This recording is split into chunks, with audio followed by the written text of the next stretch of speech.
I'll write it and we'll do it live. So to get that perfect barbecue, you use wood. Are you sure it's safe? Whatever. We put the lighter fluid on, strike the match, and oh! Should we call the fire department? That might be a good idea.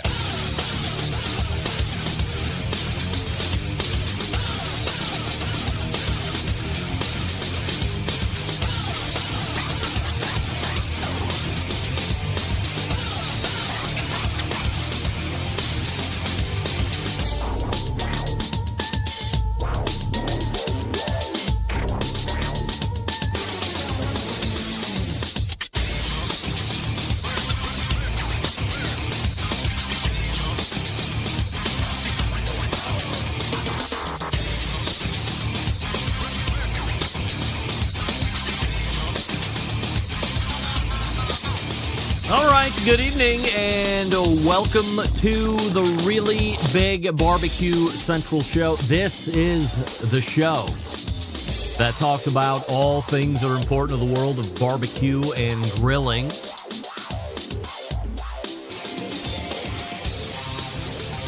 The show originates from the Rock and Roll Hall of Fame city, Bomb City, USA, Cleveland, Ohio, the barbecue capital of the North Coast. I am your program host, Greg Rempe. Happy to have you aboard here on your Tuesday evenings, a live fire, fun, and frivolity show. If you would like to get in contact with the show this evening, or you would like to follow the show during off-show hours, here's how you do all that. You can get in touch with the show by sending an email to Greg at BBQCentralShow.com. Follow us on all the social media channels at BBQ Central Show. And be sure to subscribe to the show podcast feed on your favorite podcast platform. Anything else you want to find out about the show can be found at the main website, thebbqcentralshow.com. And here's what's happening in case you get the newsletter coming up in about 12 minutes from now. It's been 2 months since we have had him on this show, but he is back and better than ever and carrying the balance of the first hour. Creator of AmazingRibs.com, Meathead, is back at it. Now, saying that Meathead is carrying the balance of the first hour means that for the first time in 2024, Robert Moss will not... Andrew, you are not the fire. He will not be in his normal 35 past the first hour segment, which is unfortunate because we had one last nugget of teaching and history lessons to learn about.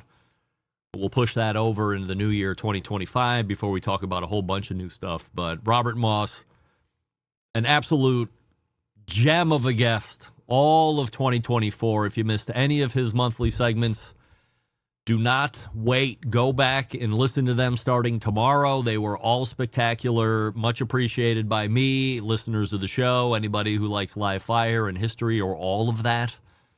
So happy to afford Robert Moss the evening off here tonight as we close out 2024 with the second Tuesday of the month regular guests.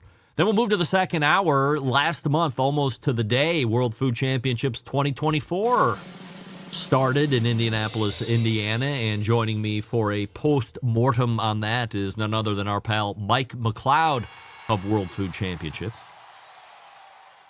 And then closing the show tonight, we tried to have him in last week, but his mother-in-law ran into some health issues that took precedence over a slotted segment, so we bumped him back a week, and he will be here at 10:35. The founder of I Cook, You Look, Austin Dennis, will join us. Well over 200,000 of you follow him already on Instagram for live fire recipes and drink concoctions and all of that stuff. So that's how the show is laying out. Meathead first hour, then Mike McCloud at 10:14 and Austin Dennis 10:35. Don't forget you can follow me socially, Instagram, Twitter, TikTok, Snapper Snaps, and the LinkedIns, all with the handle at BBQ Central Show. We say good evening to those of you tonight watching through one of our video streaming platforms. You go to facebook.com/BBQ Central Show or twitter.com/BBQ Central Show. You can also watch on YouTube, which is youtube.com/@BBQ Central Show, where we have a new YouTube poll question of the week, and we're asking everybody this, including all guests. Have you ever been to the World Food Championships? And currently 83% of you are saying no. Results from the poll question of last week: is Malcolm Reed the most influential person in live fire cooking today? And 80% of you said yes. Even his wife, Rochelle Reed, for the first time ever on the show last week, said yes, Malcolm is the most influential person in live fire. By the way, again, thank you to Rochelle Reed for joining me for 2 segments last week. If you missed it, if you're a big fan of the How to Barbecue Right podcast, make sure that you tune in to my show from last week. That would be the November 3rd issue of the show in the first hour, and get a whole glut of information on Rochelle Reed that perhaps you didn't even know about. So let's start here this evening. I want to give a special thanks and mention to my pals Len Hollywood Aberman and Jeff the Old Coot Cohen, who co-host the baseball and BBQ podcast, or barbecue podcast, depending on how you say it. Their most recent episode features none other than me, which is always fun. Getting to be interviewed versus me doing the interviewing. Len and Jeff have a great show. It is now in its 8th year, or perhaps they've crossed the threshold of their 8th year. They are now operating in their 9th year. It's always tricky on how that works with birthdays. But let's say between its 8th and 9th year, they are going strong. They cover both baseball and barbecue, or BBQ, depending on how you say it. They are prepared. They are well-researched. They are very professional. It's one of my favorite podcasts to listen to each week, especially since it covers 2 of my favorite topics, that being baseball and BBQ, or barbecue. So if you aren't currently subscribed to it and you like both topics, or maybe you just like baseball, or maybe you just like barbecue, I would say subscribe to it on only one side or the other. If you don't like baseball or barbecue, then just listen to it for the baseball interviews, because they have absolutely fascinating, entertaining, and engaging baseball interviews. Or if you like only barbecue, they have some very good barbecue-related interviews, really good finds.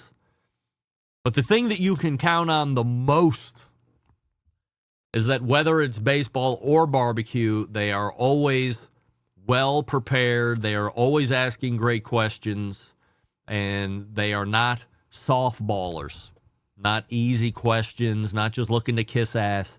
They like to dig down, drill down into it. And that's what I appreciate most about when I have the opportunity to do their shows, or when I'm asked. I think I've been on 3 times now, or 4 times. They did a wonderful, I don't remember off the top of my head if Meathead was a part of this or not, but they did a wonderful special edition podcast for me last year, when they made a huge Herculean effort to get me into, or nominate me for the Barbecue Hall of Fame. They had Malcolm Reed, I remember that. They had John Solberg, I remember that. Christy Vanover, maybe Meathead was a part of that. There was a lot of really big name people that were really talking me up, and I had nothing to do with it. It was of Jeff and Len's own accord. They wanted to make sure that they had some type of record of the biggest names saying, yes, Greg should get it. In fact, they asked me about it because I had not given them my feedback on having a show dedicated to me. Very flattering, makes me very uncomfortable at the same time, but meant a lot that they went out of their way to do a whole episode on me. Very nice that they think I should be in the Barbecue Hall of Fame. We talked all about it. We talked about whether I would care if I got into the Barbecue Hall of Fame or not. We talked about Cleveland Guardians baseball, which, by the way, must be going in the tank very quickly, because we've just traded away our 3-time and perhaps 2-time platinum winning second baseman to the Blue Jays. Hey, vey. Sometimes I think I should just enjoy when the Guardians are doing well and we make it farther than we should, because time and time again, our Dolan ownership has proven they are really only worried about managing a payroll of X amount. They are not going to be spending over it. Even with Jose Ramirez, I don't want to get off into a tangent here, but Jose wanted to stay in Cleveland. Otherwise, he could have made perhaps $100 million more in his most recent contract signing. But for whatever reason, Jose wanted to stay here. He got a huge, or gave the Dolans a huge home team discount. And this year of Andres Jimenez's contract, it was going to start paying real money. What do the Dolans do? Offload. Who needs middle infielding anyway? Way overrated. I would have let Shane Bieber sign somewhere else and not traded Jimenez. I'm not the general manager. Anyway, Meathead's ready to go. By the way, thanks Len and Jeff, hosts of the Baseball and Barbecue, or BBQ podcast, depending on how you say it. Before we get to Meathead, feast your eyes on this bad boy. The Schwank Grill. Oh, yes. Infrared burner technology. Only Schwank can deliver it the way they're bringing it to market. Very popular. A lot of people in the backyard are using this grill. A lot of people in the backyard are putting it into the backs of their trucks, vans, and SUVs and taking it on tailgating situations because it's ultra portable. I mean, look at that thing. Cute as a button. Bring your propane bottle. Take your grill. Away you go. You can make everything that you see on the screen right there. Lobster tails, asparagus, Brussels sprouts. Of course, all the proteins in the world, it can handle it. But you want deals. Oh, I missed out on the Black Friday deal. Don't worry. If you purchase a Schwank grill right now, you can get what they call a Christmas bundle. Now, you might be asking yourself, what does that mean? It means you buy the grill. You will also now get a free grill cover. That's a premium grill cover, by the way. Costs real money. You also get a free pizza spoon or stone. You also get a free pizza peel. You also get a free apron. You also get a free cutting board. It's like Oprah. Everybody gets something for free. All you have to do is buy the grill. No coupon code needed. Just head on over to schwankgrill.com. That's SCHWANKSCHWANK grills.com, and then purchase the grill. They have a natural gas and an LP. I recommend the LP unless you like to hook it up to your house. And then with the purchase of the grill, you immediately get for free the grill cover, the pizza peel, the pizza stone, the apron, and a cutting board. What could be better than that? Well, a visit from Meathead, of course. We'll be back right after this. You're listening to the BBQ Central Show.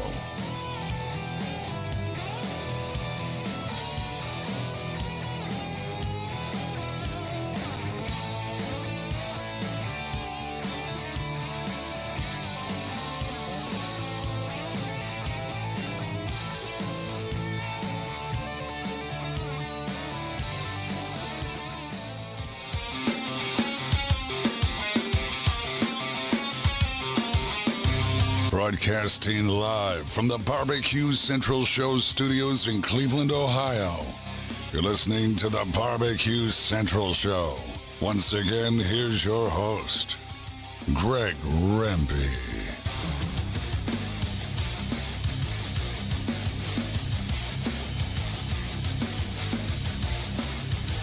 All right, welcome back. This portion of the show being brought to you by cookinpellets.com, your number one source for quality wood pellets for all your pellet-driven cookers.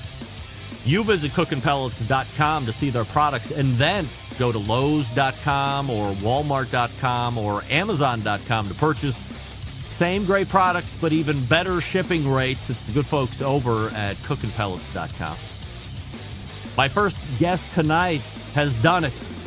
He has created the most heavily trafficked barbecue and grilling website.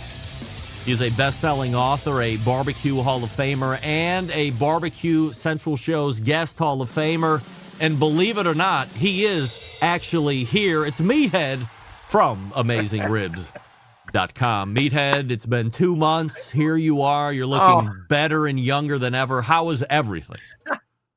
I missed you, and I missed the Centralites, and I'm sorry I missed a couple of bad months there. A couple of weird things going on, but it's good to be back, and I'm glad to be back on a regular basis, and looking forward to talking with you tonight. And by the way, I absolutely love that shirt from Pits and Spits. I've never seen it before. I have missed a couple of shows here. That is fantastic. Yes, and one more thing. Yes. That Schwank grill, I have cooked with those infrared burners. I have had a competitor of the Schwank grill, similar, and I have a gas grill that has these infrared. They're little ceramic. They look like honeycombs, and they're amazing. They generate a ton of infrared.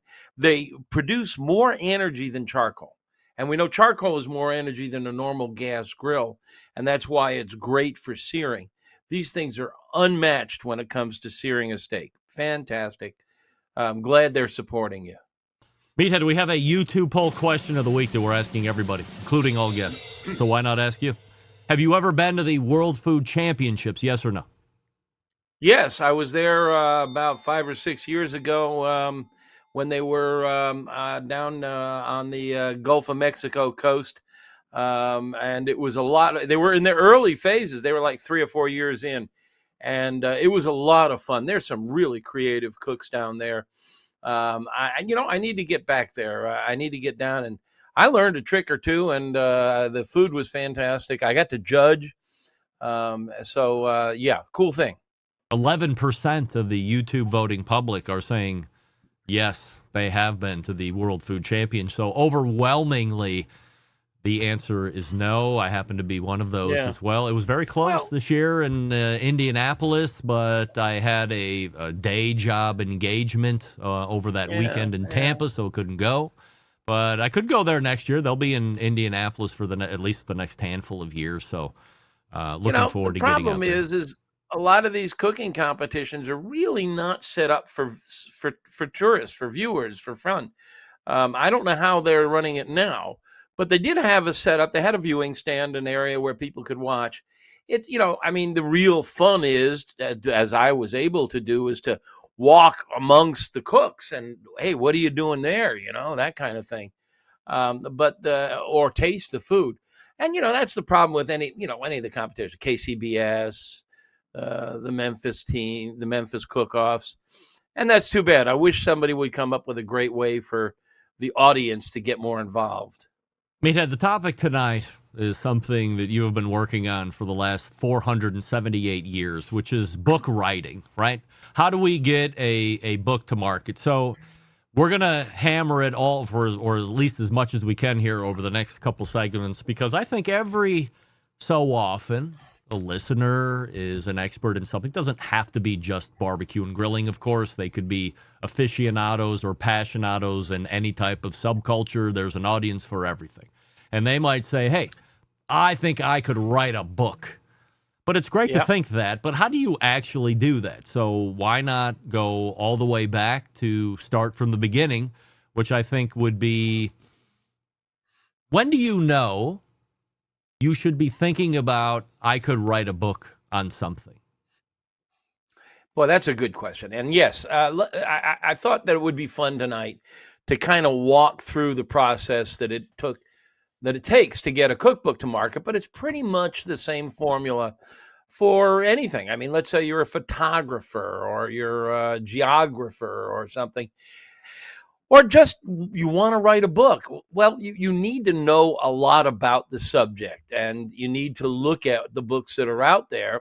And this is really important. When you first come up with an idea for a book, you have to create something that is different than what's out there already.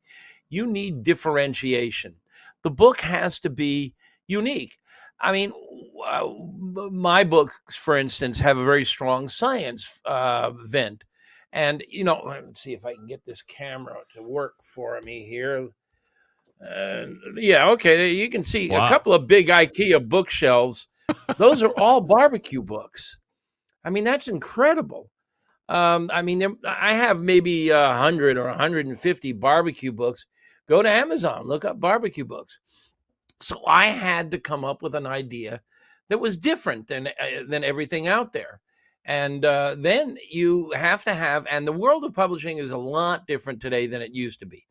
Used to be, you wrote a book and the publisher found a market for it, and the publisher pushed it and marketed it.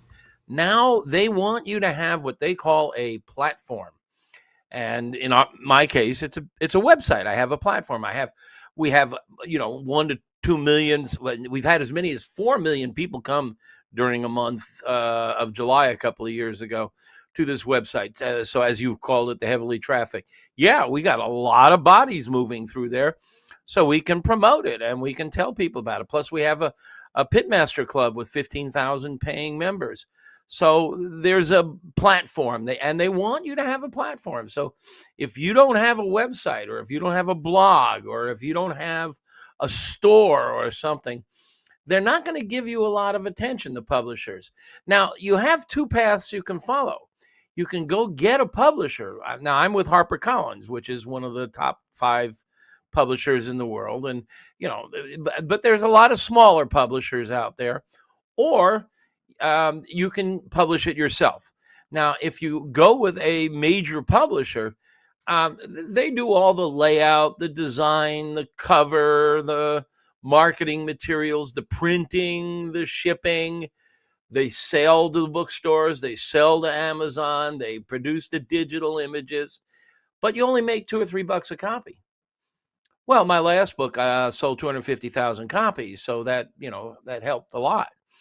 But if you do it yourself, you can make up to $20, $30 a copy. It depends on the cover price. But you can make $20 a copy if you do it yourself. And there's a lot of interesting tools out there for publishing a book yourself. I'm not going to get into that too much because I did research it when I was planning my second book, the one that's just coming out in May. It's finished. It's at the printer now. It's called The Meathead Method. And that's it right there. And it'll be out in May. But I thought about doing self-publishing, but it's just a lot of work. I remember years ago, Meathead, that you said on this show you were going to change the game. You were going to break the mold. You were going to do all this stuff, and here we are in traditional publishing. So it must have been a lot more work. What happened? A couple of things happened. First of all, I got overwhelmed by the amount of work involved, and some of these tools for self-publishing were kind of half-baked, and they weren't, it wasn't really as easy as that I thought it would be. And HarperCollins made me an offer I couldn't refuse. So we went with HarperCollins. So, and this is the traditional route if you're publishing anyhow, because they'll get you in the bookstores. They'll get you a position in Amazon. If you're self-publishing, you got to call on the bookstores, and it's not all Barnes and Noble. There are a lot of independent bookstores, and they're influential, and that's a lot of work. That's a lot of thumping on the concrete to get people to carry the book. So I chose to go with a publishing house, and the next part of this process, if you've got the right idea and you think it'll be unique and it's differentiated, you need an agent. Now, you can go direct to, HarperCollins or Knopf or a major publisher and pitch them direct, but it's hard. And most of them, they're buried in proposals. They've got stacks of proposals on their desk or in their email, and they really listen to the agents. I used Sally Eckes from the Eckes Group. She's tremendous. She's a specialist in cookbooks. She sold both my books with one phone call. But that's not always the case. Often you get turned down many, many times. But they take 15% right off the top. The publisher writes a check and sends it not to you, but to the agent. The agent takes their 15% off and sends you the balance. But they'll work with you because to get the book sold to a publisher, you have to have a proposal. And book proposals are very formulaic. There's a very specific way to do them. There's a very specific number of things they have to have in them. You need to have a title. Now, the title might change. The publisher might think of a better title or push you in a different direction. As you got to know. have a concept. You got to have your biography. Yeah, you got to have your biography. You should have a table of contents or an outline or some sort of view of what's going to be in there. Maybe some samples of the text so that you can prove that you know how to write. You need to outline some sort of a marketing plan, and you got to show them you have a platform. You need a competitive analysis. When I did my first book pitch, I had to look around at all the books out there, Stephen Reichlin and all the other guys, and explain the angle that they take versus the angle that I'm taking. Perhaps some testimonials from important people. So you've got to prepare, and an agent will hold your hand. An agent will take you through the proposal process, polish your proposal, and then he or she will present it to the publishers. And they'll pick the publisher they think that it fits with. They may not go with a publisher who's got a lot of barbecue books, for example. Or they might. Let's say you want to do photography. They may take a publisher whose specialty is photography. So, that's agents are really good. A lot of people think they want to go without an agent. It costs you 15%, but I think they're valuable and they're important. They also will negotiate the contract. And the contract is complex because it includes deadlines and hardcover and softcover rights, digital rights, foreign language rights, audiobook rights, who pays for the artwork, who pays for the marketing and the book tour, what is done with unsold copies. Some publishers make you pay for those unsold copies or a portion of them. How many free copies you get to send to your friends and family and to the media. That's all in the book contract. Of course, the advance is included in there. Now, this is really important. You make a percentage of the sales of the book. Let's say it's $3, okay? And you're going to make this percentage, and they give you an advance. It comes from the old days when people had to quit their job in order to write a book. They were going to starve if they did. So the publisher would give you an advance. They give you $10,000, $50,000, $100,000. And that advance would allow you to devote a year, 2 or 3, whatever it takes to write the book. But that's an advance against your royalties. Royalties are what that $2 or $3 you're going to get a copy. So you don't get royalties at all for probably the first year or two while you earn out your advance. So if they give you a $10,000 advance and you are making $2 a copy, you've got to sell 5,000 copies before you get any royalties. So and advances can be very generous. I mean, I know they can go up to $500,000, more. I mean, big time politicians get millions. So, that agent will help you negotiate the advance. Then you got to go to work.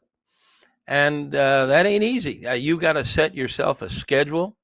You got to meet your deadlines. You got to know when you got to do a chapter a month or, have half the book done by June or whatever. You start off with a table of contents. What do you want in the book? And then you start writing. And you got to get a photographer or an artist or both. I have both. Excuse me. I did all the photography with the exception of a few product shops for grills and stuff that come from the manufacturer. But there's over 400 photographs in this book that I did myself. I'm lucky. I did my master's in photography, so I can do that. And I take pride in them. And they're by the way, the photography in this book is the best I've ever done. It's really beautiful. I'm very proud of it. You need also, I use an artist. I have an artist. Luckily, she lives right across the street from me. She's an artist for the Brookfield Zoo, and she does all the illustrations. I try to have illustrations that explain, some of the physics and chemistry. So you got to book them and you got to pay them. And that is either something that the publisher will assist with, or you got to do it yourself. So how was that bridge crossed? Do you say, hey, I'm going to hire the lady across the street. She's a professional illustrator and you're going to pick up the dime? or do they tell you if you want to hire somebody other than you, or you want additional illustration, photography, whatever, that's going to be on you to pay for that out of pocket?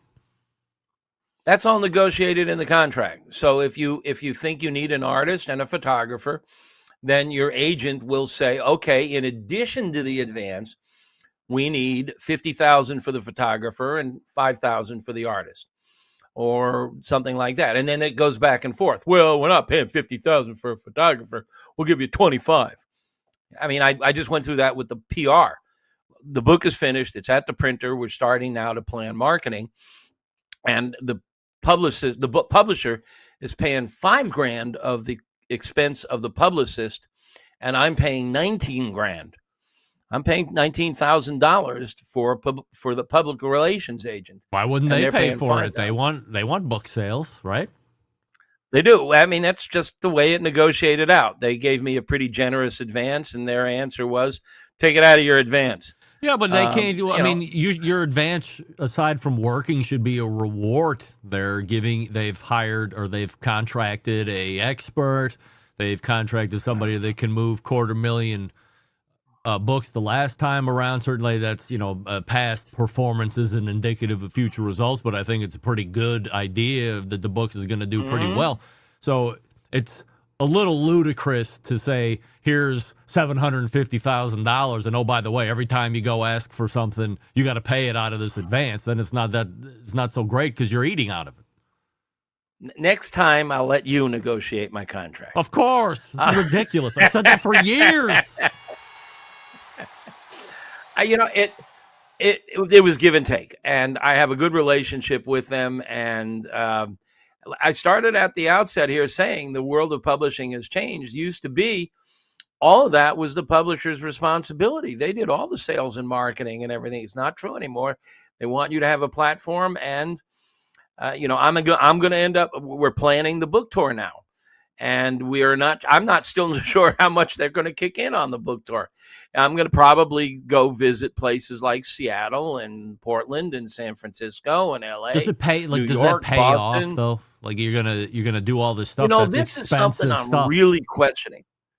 Yeah, that you've asked a really interesting question. I had lunch with Christopher Kimball from Milk Street a few months ago. Big fan. Really great guy. And he was here in the Chicago area doing a book signing at a local bookstore for 50 people.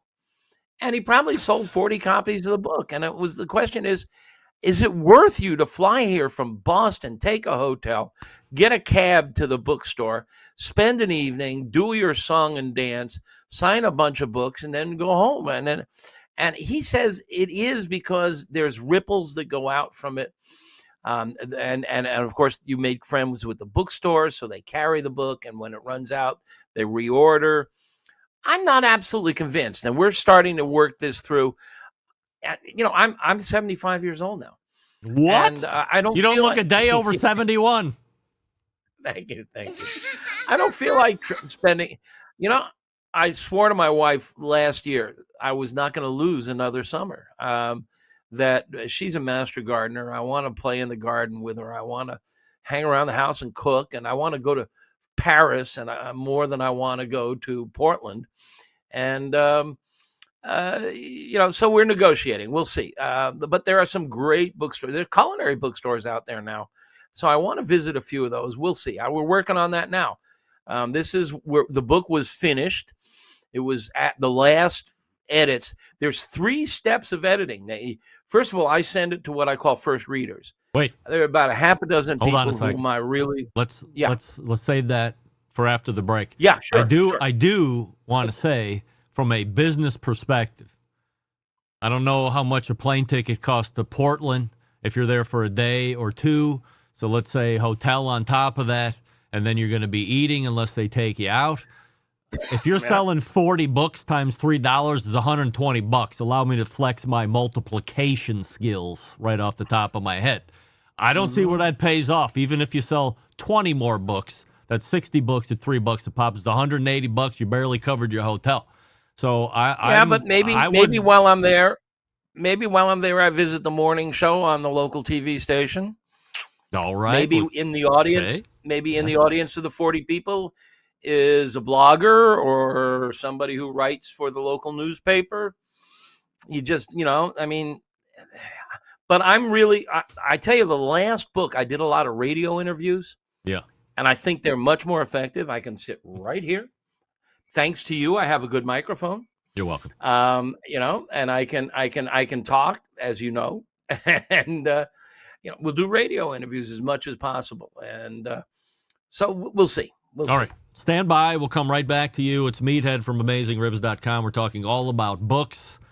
I don't know what the hell is going on. It's not Meathead's fault, but I'm not picking up his audio on my side. I can hear everything, but it's just in the audio recorder, which means it's going to be a pain in the ass at the end of the show, and I'm going to have to get the audio and download that. Son of a bitch. And I can't even figure out what the hell the problem is. However, tonight's, what do they call it? Tonight's stylist, I don't know, outfitter, Pits and Spits right here. You can see there's grills right here, the burger there. This is a hot shirt. Pits and Spits right here. If you're serious about your grilling game, you need to check out the latest from Pits and Spits. We're kicking things off with the griddle. The gas griddle combines the power of traditional grilling with the versatility of flat top.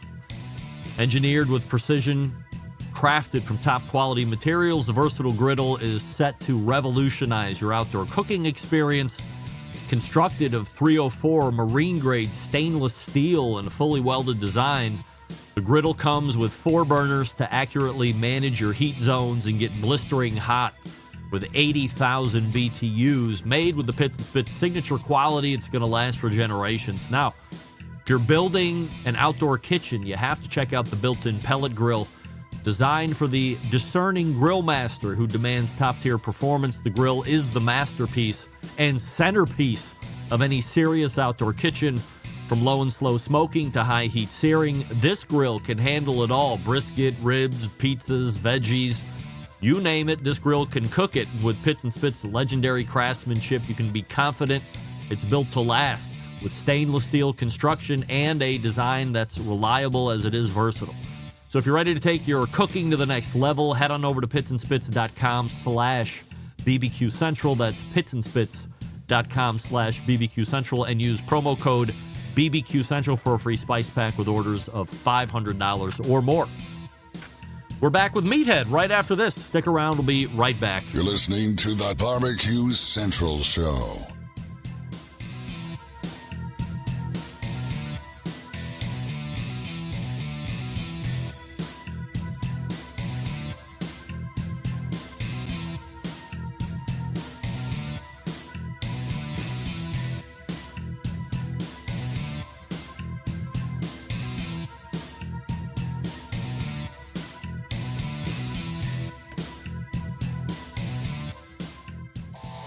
Howard Stern, Jim Rome, Dan Patrick, and Greg Rempe. The Mountain Rushmore of talk show entertainment. Now, let's get back to the BBQ Central Show. This portion being brought to you by Fireboard, makers of Fireboard 2, Fireboard Pro, Fireboard Spark, Fireboard Beacon, and of course the new wireless Fireboard Pulse. When you use the Fireboard app, you have total access to all your devices anywhere in the world where there's an internet connection or cellular connection. Find out more by visiting fireboard.com or call 816-945-2232. Great gift ideas right there. As we are rejoined by Meathead from AmazingRibs.com. Look at him with the Fireboard, too. That's the Fireboard, too. What a cool tool. You got the S1G I got the antenna here. Yes, right. I got most of the accessories, not all of them. It's a cool tool. And those guys, they've thought ahead. It's like, let's buy a house. Well, there's just the two of us, so we only need one bedroom. We're going to have a baby. You need 2 bedrooms. Or we're going to have 2 babies. You need 3 bedrooms. Or we're going to have a man cave. They've built all this in. They planned it from the scratch. And so they're adding on all these cool features that are sort of part of the house. I think between them and ThermoWorks, they have really thought out what I'm calling an ecosystem of products that are all able to work and interface with the main, flagship product, but you can put beacons wherever, and they have the sub 1 gigahertz technology, so you can go deep underground, you can go far distances, you have connectivity.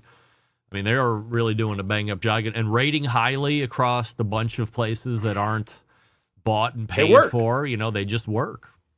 Very good. Yeah, well, you're a barbecue expert, and I supposedly am too. And now that I'm going to be out there again promoting a book, people interview me, and I get interviewed, a lot of radio shows and TV shows. And the first thing they say is, well, what's the most important secret? And that's your answer. Yep. Thermometer, thermometer, thermometer, thermometer. I mean, I can't believe when I first started doing this back in publishing the website back in the early 2000s, I used to talk about thermometers, and there were these old coots who would pound their you don't need a thermometer, you just touch it. That's changed. My wife recently retired as a food safety expert from the Food and Drug Administration, and she once told me that she believes AmazingRibs.com, my website, has sold more. We don't sell them. We promote them. We send people off. We review. We actually have a electrical engineer who tests thermometers and reviews them. Right. And she said that we are responsible for the sale of more thermometers than the FDA. And I'm very proud of that, because not only does a thermometer make your cooking better, but it makes you safer. So, but we don't have to talk to your audience about this. They know that. I've done my job. So have you. You are talking about first edits. We're handing stuff in. Now we're getting down to brass tacks here. So, what do edits look like? And no, I just woke up. So, what about first edits and first readers and feedback and how all that works? Yeah. Well, first readers are a half a dozen friends whom I think really know the subject, and I send it to them because they find I make dumb mistakes. I know that'll shock you that I actually am human and make mistakes, but I do, and I'm confessing here. And they catch them for me, and they're really great. Greg Blonder among them. I mean, we have talked about him. I think he's been a guest on the show. He's a professor at Boston University, a food scientist and a physicist, and brilliant. And he was a collaborator on my first book. And he and I had Tamar Haspel, who writes about food safety for the Washington Post, and others. So they read it first, and they give me content feedback. And I'm not worried about spelling, grammar, that sort of stuff yet. Then it goes off to the editors at HarperCollins, and they go through it, and they do the copy editing. So now they're after spelling, grammar, and they're looking for flow. Well, this idea here belongs over there, and that sort of thing. And then finally, the editor who really comes in from 30,000 feet and tries to digest the whole concept and says, well, I think that the lamb section ought to go after the pork section, and that sort of thing. And it actually goes through 3 edits. At least I did go through 3 edits at HarperCollins. And by the time we're done, we've got a pretty darn good, solid product. Now, if you're not a professional writer, and I am, I mean, I went to journalism school. I've been a writer all my life. You need to get yourself your own editor before you send it off to the publisher. You need to have a friend who is an English major or a magazine writer or editor go through your manuscript and make sure that it works. And then they'll beat it up. And there was a lot of tug of war. There's going to be, if you're not a professional writer, you've got to get your ego out of the way. I've worked with a lot of really enthusiastic amateur writers on this website and other websites, and they get really married to their words and, no, you can't delete that sentence. It's poetry. And you just cannot have that. Meathead, that was you, of course. Are you kidding? No. Yes. No, I don't have that. You're the guy that wanted, you were going back to the publisher saying this book's got to be a 2 or a 3 book series. Who are you talking to? Oh, well, that's a different story, but I'm talking about editing actually the content. Yeah, there's a backstory here, and I don't want to dwell upon it since we're talking about general book publishing. But I sat down to write this book, and I just barfed up everything I could think of that belongs in this book. And when I was done, I had twice as much content as the publisher wanted. I had about 300,000 words and they wanted 140. So I went to them and I said, hey, let's do a 2-book set. Never been done. It'll set, 2 books on the web, on the store shelf. It'll scream definitive. And they said, no, we can't. They didn't think, the marketing people particularly just said they didn't think that the public would swallow a $60 or $70 2-book set. So, but there was a big fight over that. But there's never been a big fight over my writing, my words, my content. No, that editor comes back, and I rarely override their suggestions. You just can't let your ego get in the way.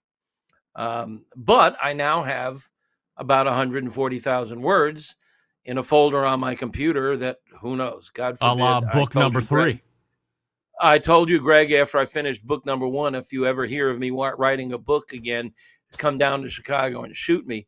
And I'm still alive, so it's your fault. But who knows? There may it's be still a highly illegal to kill people, Meathead. I don't know if you remember. Oh, I couldn't possibly. That's too I bad. couldn't possibly. So in any case, it goes through the mill, the editing, and then they do design, the cover design. They keep insisting on putting my ugly face on the cover, and I really have objected. I am a photographer. I designed some gorgeous covers, and they keep wanting. And the last book came out, and it was the #1 best-selling cookbook on Amazon for a month, and then it was passed by another book, and I was #2 for several months.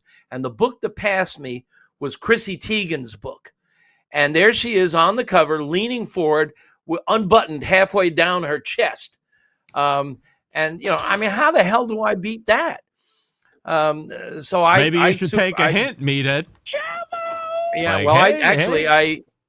I got Photoshop out. I'm pretty good with Photoshop, and I Photoshopped Arnold Schwarzenegger on my body and sent it to him, and they rejected it, and I just don't know why. Too bad. But in any case, now you're into the final stages. The cover design. You might want to forward. I was very lucky on my last book, Kenji Lopez Alt. I'm hopeful that many of your people know who Kenji is.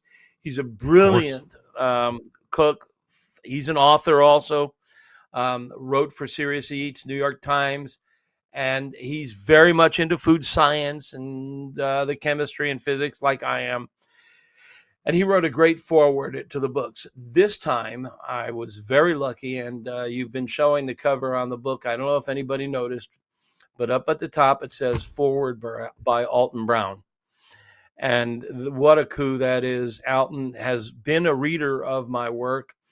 His producer once told me that he actually, when he did his barbecue show, he checked with our website. And I've had a correspondence with him over the years. In fact, I just had some email back and forth with him today, and he wrote the foreword to this book, and that's just totally flattering, and it helps. I mean, to have Alton Brown endorsing the book says that maybe it's a book of consequence. I mean, it's not a contest, Meathead, but I'm best friends with Michael Simon, so I kind of win. Yeah, well, Michael Simon, I have a recording of him on another radio show. It's my show. Where they asked It's my show, Meathead. It was my show. No. Yes. No. Well. How dare you? Well, the recording that I have, I don't know about a recording on your show, but recording I have. You from told Jeff me Tracy's to ask show. him about it, and he said Meathead's book. It was my show. Oh, that's right. That's right. I what forgot. The hell? You're right. You're right. How many cups of wine is on that? Both Jeff Tracy and your show, Jeff Tracy. Michael Simon said nice things about my book. So, yeah, he said it's the best book out there. So I'm flattered. So in any case, I mentioned the PR agent. We got a PR agent. We're writing press releases now. We had to write copy for the book on Amazon so that it sells on Amazon. Got to write sales materials. Got to do a marketing plan. Got to plan the book tour, and so on. Like, what's your marketing budget right now? How much are you planning to sink into it, whether you're getting help or not? This is going to cause anybody who has business expertise like you real agita here. I have never been big on budgets. I don't sit down and say, let's put X number of dollars into marketing the book. You know, when they come to me and they say it's going to cost you 19 grand for the publicist, I scratch my head. I said, can we afford this? Well, all right, we got to do it. And we spend the money. So I don't have a budget for the marketing. We'll spend what we have to spend when the opportunities present themselves. It's just the way I do business. I know that's wrong, but I just don't know any other way. Well, and I've never, ever been. I would rather have this conversation off air, but since we're on air, I think, I'll cut you a deal, $35,000 for a 2-month run of publishing the book. I mean, I think it's win-win all day long. I'll send over an invoice tomorrow. Yeah. So that's where we're at now. The book is at the printer. The cover is done. Everything is done. We're planning the marketing. And the last thing I wanted to mention is, if you're an author and you've got a book, is you've got to decide when you do book tours, when you do events. I mean, I used to go to a couple of barbecue competitions, and I would order boxes of books wholesale from the publisher, and I would take them to the barbecue competition, set up a table, and sell books. And I could sell them. I buy them at wholesale, sell them at retail. I would sign copies. So I'd make like $10 a copy plus my royalty, $2-3 $3. And that was okay. But carrying books with you around the country is like carrying bricks. They weigh a ton. And I just got tired of throwing them in the luggage and checking them out and schlepping them to the hotel and stuff. And I don't do it anymore. When I get to a hotel, or when I go to a town, I arrange, if I can, in advance with a local bookstore. And I just say, buy a couple of boxes of the books, come down to the book signing, or we have the event at a bookstore. Come to the book signing, sell the books, keep the profit. I'll sign them. And if you have too many, you can either put them on your shelves or you can send them back to the publisher. So I don't bother selling the books. If somebody called me up today and said, sell me a book, I can't do it. I've got maybe 10 copies sitting around here, and I don't want to be in the retail business for anything. Do you charge for your autograph? No. No? There is a local bookstore I have worked with that has signed copies, and that way I go down there. They're just about 10 miles away. I drive in there, they buy 50 copies, and I sign them all, and they sell them, and I link to them on my website. So if you want a signed copy, you can buy them from them, and they do sell them at full retail. Amazon typically discounts. In fact, last week, my first book, which retails for $35, 250,000 copies sold, New York Times bestseller, called by Southern Living the best book on barbecue, and by many others, was on sale on Amazon for half price. Really? $16. $16. Now, I went over there the other day, and I bought some because I'm doing an event at Wanamaker's this Saturday. I think it's this Saturday. Wanamaker's is a great little backyard garden barbecue store. And I'm going down there to sign books. And I bought some copies to take down there for him because he couldn't get enough. And they were up to around $20, I think. So, don't you think you'd have a good show at that Eataly? I'd love to do Eataly. Yeah. I love big shot. You can't call in. You've been to Eataly in Chicago, haven't you? You took me. Remember? That's right. It was like 100 years ago. That's right. Yeah. I don't remember anything, Greg. I'm getting old. My memory's failing me. I only have a few memories of meeting anybody in my life, and you're most of them. I didn't know I was that memorable. But Eataly is, for your listeners who don't know, there are multiple branches of Eataly around the country. I don't know where they all are, but there's one here in Chicago. Yeah, it's great. And it's like 4 stories. It's like Macy's. It's huge. It's like it's a big department store, but it's all culinary. It's all food.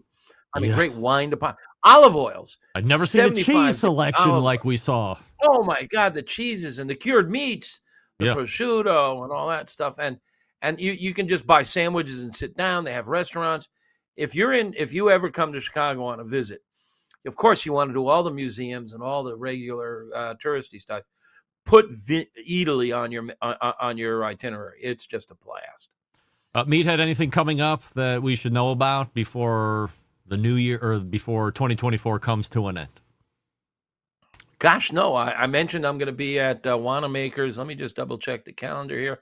It's Saturday this week at 10 a.m. If you're in the Midwest or the Chicago area, they're in Downers Grove. And it's a really nice store. They have just about anything you'd ever need for barbecue and grilling. I'll be signing books there and answering questions. No, I mean, my team, I should share this bit of information. It's I haven't. I think you're aware of it, but I haven't made it public yet. But I did already give away. I'm 75. I'm trying to slow down a little bit. I'm the classic entrepreneur. Greg, you know what it's like. You talk to them every day. These guys and I, we work 7 days a week. We work 10, 12 hours a day. We work on Christmas. We don't take vacations. I don't even know what a vacation is. And this is just, I watched the Shark Tank and all these other entrepreneur business related shows. And I want to reach through the screen and grab some of them by the throat and say, because they go up there and they get shot down. And then they go backstage and the camera's on them. And so what do you think? I'm going ahead with it. I'm going to do it anyhow. You're going to lose your house. You're going to lose your wife. You're going to lose everything you've got. Just listen to these guys. And even if they say yes, you're not going to see your kids. It's just being an entrepreneur. We're elevated to being the great saviors of American business. And it's a killer. And I don't know if I'd do it again.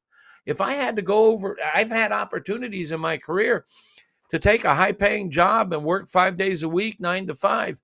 I might do it, with healthcare and everything. The holidays are coming up, and I've been turning over more and more responsibility. Your friend and my friend, Clint Cantwell, is president of the company now. I am not. I'm CEO. I still control the checkbook. But Clint and my team, Max, the grill tester, and Husky, who runs the Pitmaster Club, and those guys, they're doing most of the work now. I still have the ability to oversee and veto, but they're doing a bang-up job running most of the website. And I'm going to focus on the book and selling it and try to cut back from 60, 70 hours a week to 20 hours a week. Yes, well, you've been saying that for 10 years, so I'm going to go ahead and bet against that. I love the sentiment, but I'm also somebody that likes to win my bets when I place them. So anyway, look, this is Meathead. I appreciate all the insight on the book.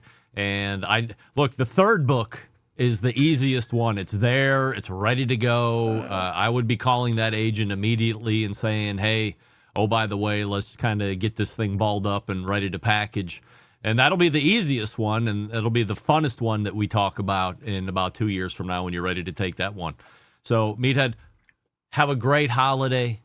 I appreciate you too. Everything, the segments we've done for the last 50 years, bringing barbecue to where it is this day, and I look forward to 2025. It's always fun to talk to you and your Centralites, and I hope I didn't bore them with this inside baseball stuff on book publishing. But I know your audience, and I'll bet anything. There's a half a dozen listeners out there that have a book in their desk drawer and I don't know what to do with it. So maybe I've given them some insight. Meathead, always appreciate it. We'll see you next year. Next year. There he is. Meathead right there. AmazingRibs.com if you didn't know. I did fix the sound on the other end. That's not going to help the first hour here, but that's all right. It will help the second hour, which is fine. I'm probably not going to get this. So we'll just stop that, and I'll go ahead and catch up on a little shot of business here. What do we love about ceramic cookers? We love that they are fuel efficient. We love that you can achieve low and slow temperatures for traditional barbecue meats. We love that you can get rip-roaring hot for the high-temperature grilling of steaks and other thin cuts. But what's missing in the everyday lineup of ceramic cookers? The real ability to do true two-zone cooking. Hello. Two-zone cooking is very important to both professional and backyard cooks. It's the best way to manage a fire, cook with confidence. However, getting a two-zone fire in a round ceramic cooker isn't very realistic. Why? Because it's round. Enter Primo Grill and their game-changing oval design. The shape gives you the ability to execute that two-zone setup that you desire. It also gives you the other ceramic grill benefits as well. When you break it down, there's more than 60 different ways to configure the Primo. So you're only limited by your culinary imagination. All the accessories that you want, only sold through dealers, by the way. PrimoGrill.com. Find a dealer near you once you hit the website, PrimoGrill.com. Who's ready for a Primo? I am ready to cook on a Primo this coming weekend. It promises to be at least 40 degrees.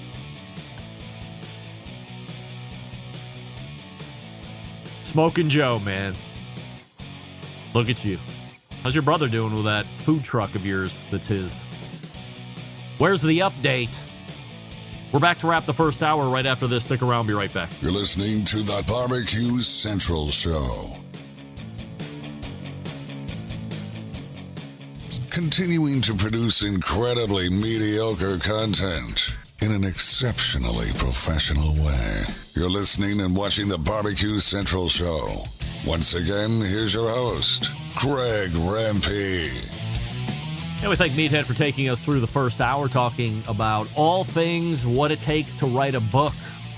I agree with him. There's plenty of you out there that probably think you have the wherewithal to write a book, but you don't know how to do it, so you haven't looked any further of going into it. Well, here you go.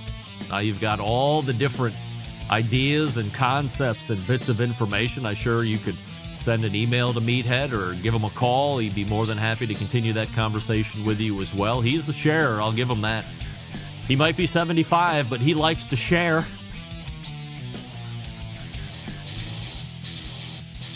All right, as I had mentioned, we have the sound issue on my side fixed, so that's going to be great for hour number 2. Not so great for hour number 1, because for whatever reason, it was not recording the other side of that conversation. So if you found Meathead annoying, then maybe that was a good thing.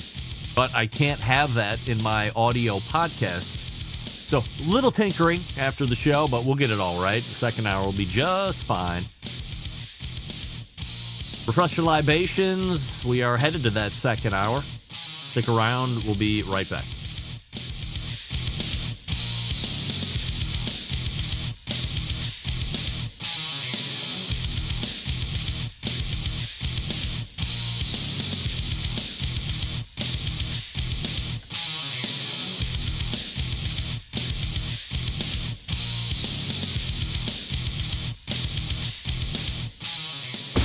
Hi, this is Austin Parsons, Pitmaster with Smoky Mountain Q in Nashville, Tennessee, and you are listening to the BBQ Central Show.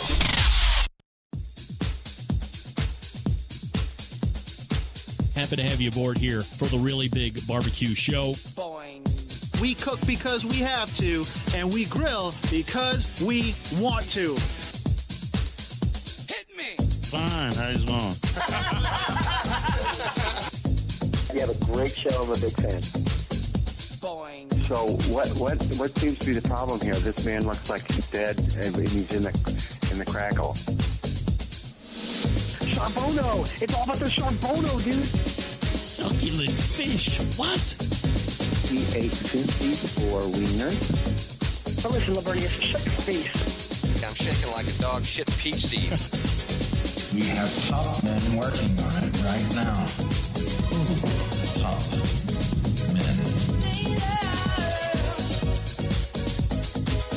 And just like that, we are into the second hour. It is the Barbecue Central Show, where we talk about all things that are important to the world of barbecue and grilling. This show takes place live every Tuesday night from 9 to 11 p.m. Eastern. Hour number 1 will go into the podcast feed tomorrow. That's Wednesday. Hour number 2 will show up Thursday.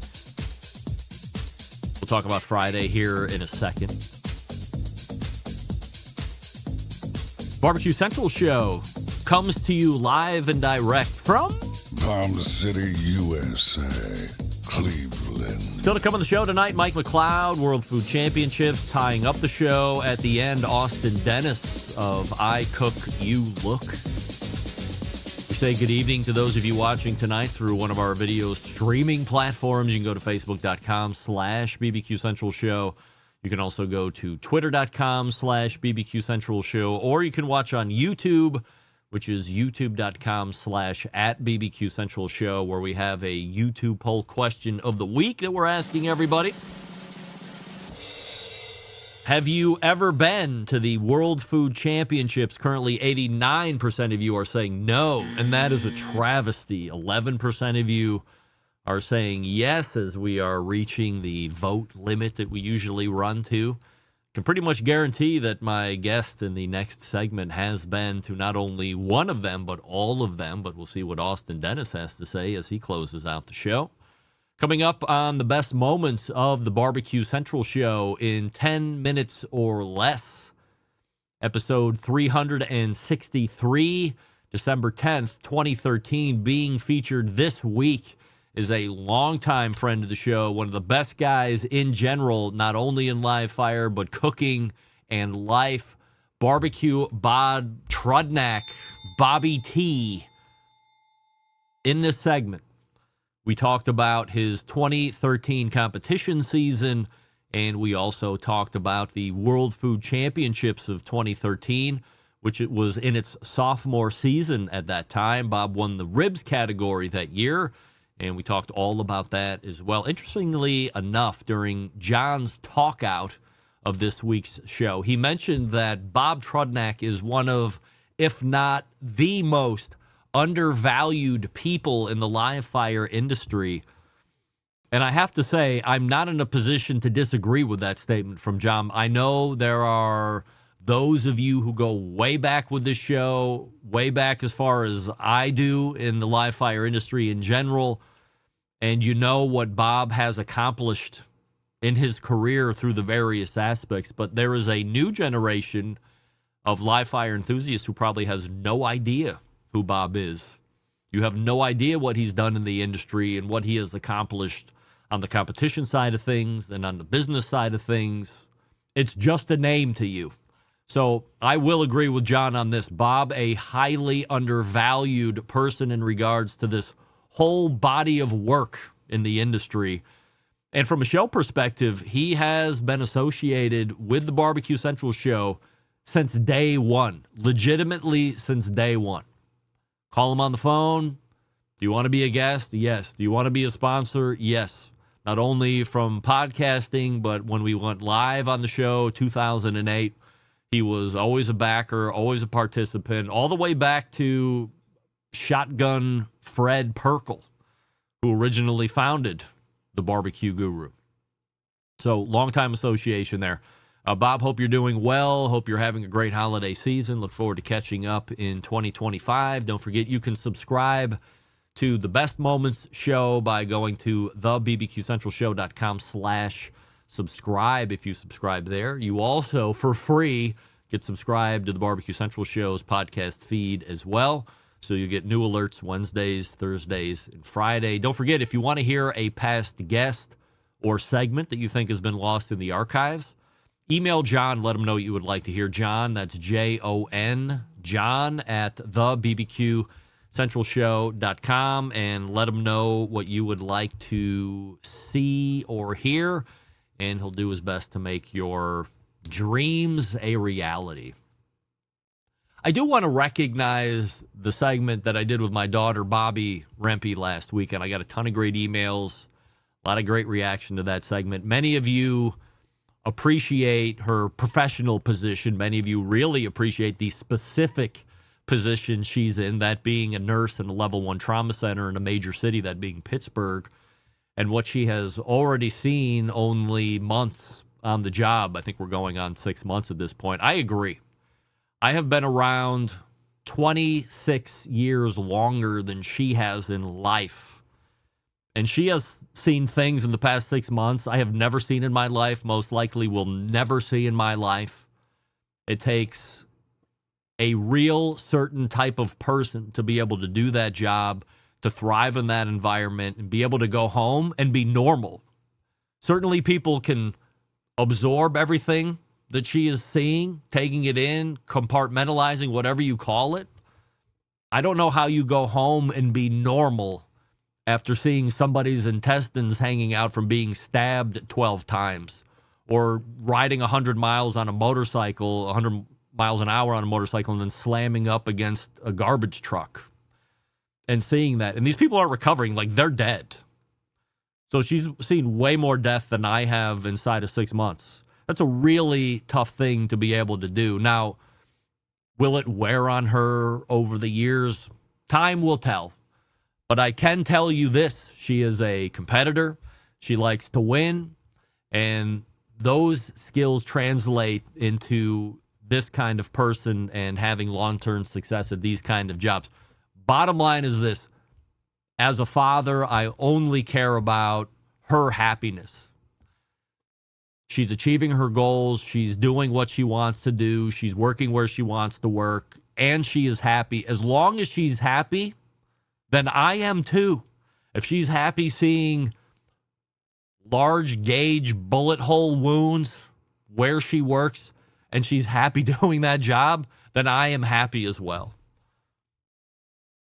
Seeing what she is seeing and she's doing well, cream on the coffee for me, as my old Dutch boss used to say.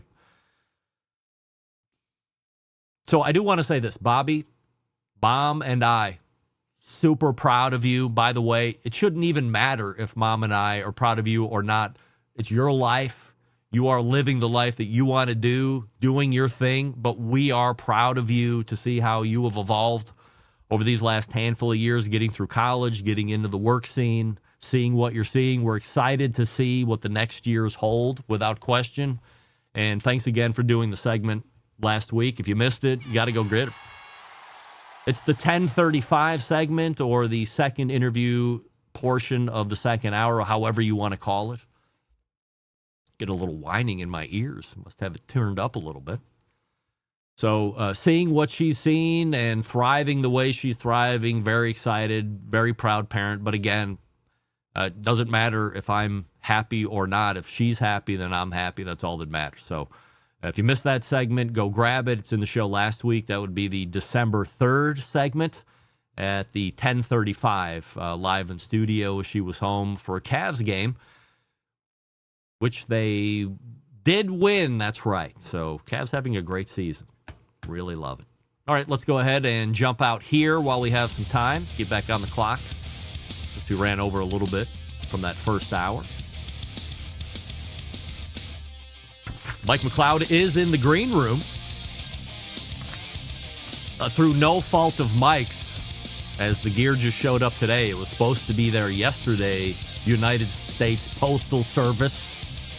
But Mike is smart, so we're all hoping that he's done everything right to make sure that he sounds dynamite. I'm sure he will. Look, folks, it's the holiday season. That means we can look forward to Christmas lights, football games, listening to Sirius XM Holly on loop.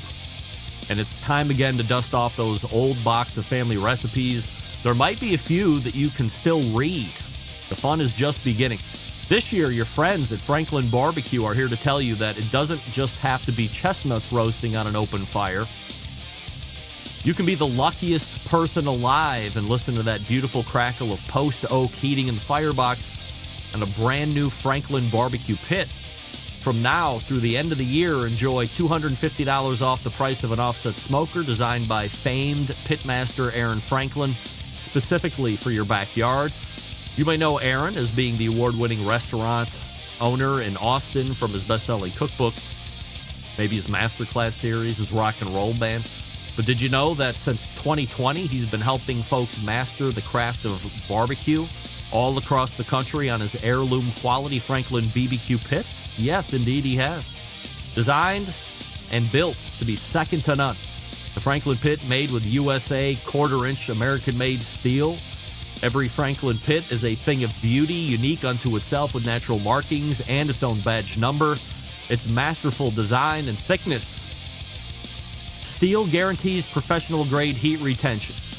Impeccable airflow, all must for making great barbecue. This holiday season, you can kickstart your barbecue journey by ordering your Franklin barbecue pit today. You can use family recipes, and of course, make those great holiday meals, but they'll never be the same. Please visit FranklinBBQPits.com to learn more, or you can visit FranklinBBQPits.com to buy online. You can see that list of Franklin certified dealers located across the country as well if you'd rather buy in person. Merry Christmas and happy holidays from your friends over at Franklin Barbecue Pits. FranklinBBQPits.com. You can buy right there. You can check out your local dealers, all the fun stuff. We're back with Mike McCloud right after this. Stick around. Be right back. You're listening to the Barbecue Central Show.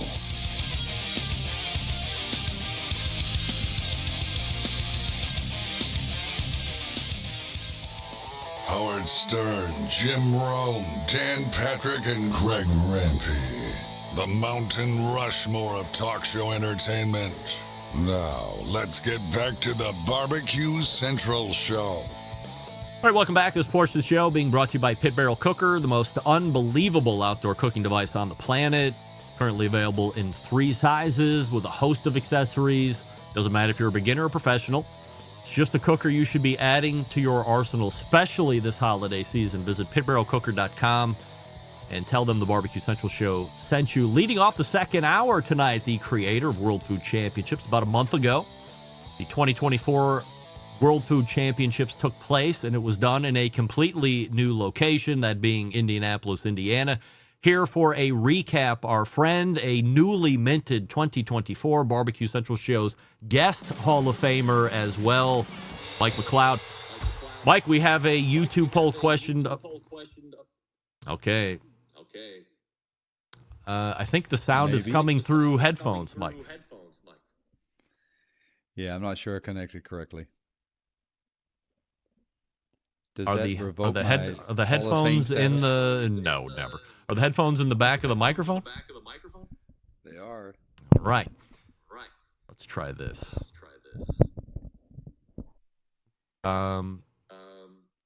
You're coming through my computer.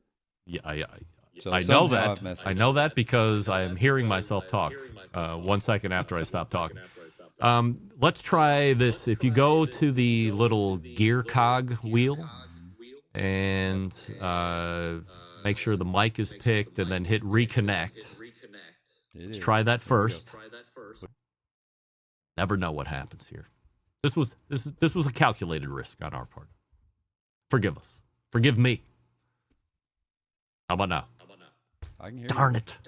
Can you hear me? Yes, I can, and you sound good through the microphone, but that echo is going to be bad. Are you on Windows? No. Or Mac? It is on Safari. Oh, okay. Is there a Google Chrome option? Not on this computer. This What has about? always been a problem for us. Yes. What about what do they call it? Firefox? Maybe. Or do you know how to get into the sound settings, specifically output? I think that's the key. Yep. Yep. Under Safari. System settings. Yeah. Talk to me. You see sound or output. Yep. Looking specifically for output, and there should be a drop-down menu, and you should look for Samson. Q2U. You want to pick that, and then you're going to want to do the reconnection process one more time, and then we should be all right. Can you hear me now? I can hear you, but can I hear? Hey, you did it! Look at you, geek. Check 1 2. Check 1 2. All right. Is this so number X? Here you are. Let me ask you the YouTube poll question of the week, since we're asking all guests. Have you ever been to the World Food Championships, Mike? I think I have. Yes. Couple times. 11% of us are saying yes, we have been to the World Food Championships. 89% saying no. I mean, does that? It's a microcosm. Everybody's not a competitor, blah, blah, blah. Are you surprised by that delta, or is that run right about where you would think, given the audience? Well, for your audience, I would expect there to be more, maybe 40 or 50%. That's a pretty big. I always like to try and get my poll questions to that 40-50, so we're right at even Steven there. But I was a little surprised it was 89% no's, but that's where we're at tonight. Actually, that's a great opportunity for us. I think I'm surprised, but happy to hear that. Take it back to IMG and say, hey, we have statistical data from the number one barbecue and grilling podcast in all the land here that we have opportunity for improvement. In the final analysis, Mike, how was Indy as a host city? I think Indy was phenomenal.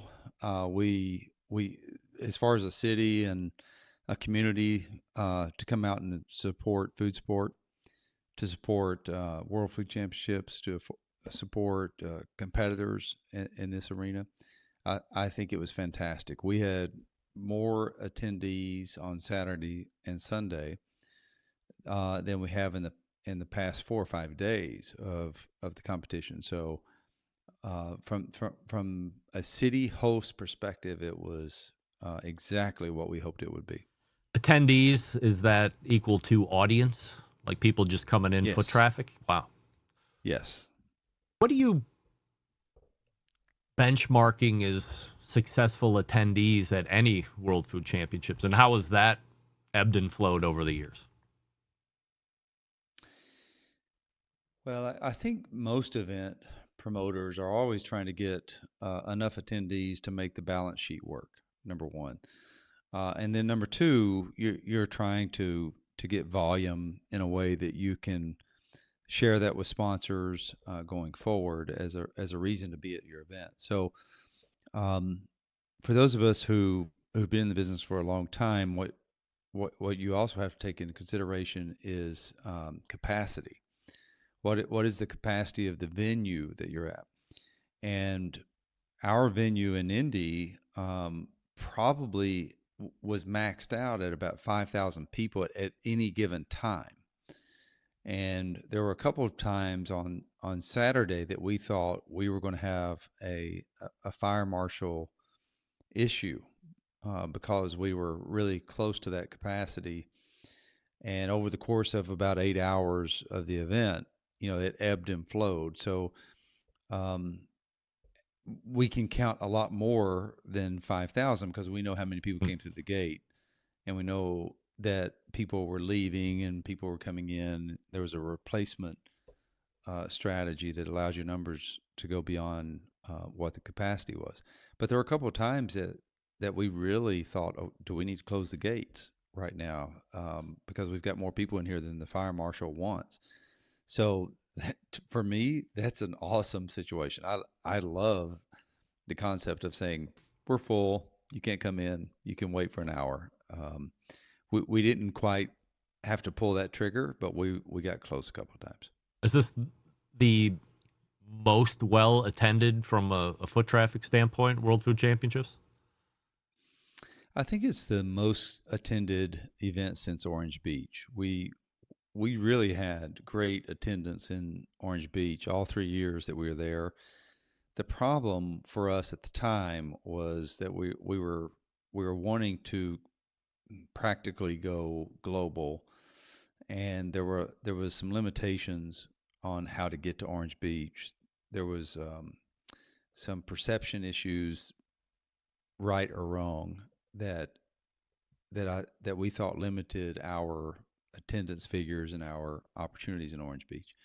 But the community of Orange Beach and Gulf Shores came out very strong for us. We always had anywhere from 6,000 to 8,000 people per day in Orange Beach, and for 3 days in a row, that's a good number. We happen to be a 5-day event, and it's hard to get that kind of attendance 5 days practically for the same thing over and over and over again, right?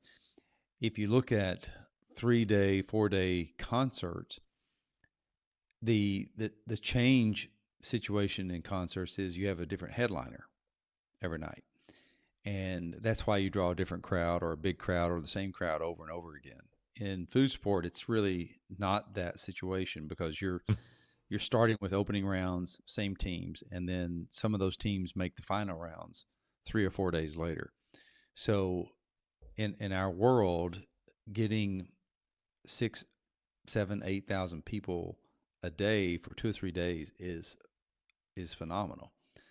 Just for food sport. Now, if you're a big super event that is investing a lot in concerts, and one night you have Hootie and the Blowfish, and the next night you have Foreigner, or maybe I'm dating myself, but you have certain acts. You can overcome that situation. But when you're trying to put food sport as the center of attention, the reason to come to this event is food and people who compete and prepare food. Getting 6, 7, 8,000 people a day is a pretty phenomenal event. Yeah, I mean, and plus it's not Saturday and Sunday 5 days in a row, or Friday, Saturday, and Sunday for that matter. So 2 or 3 days of that is during the week.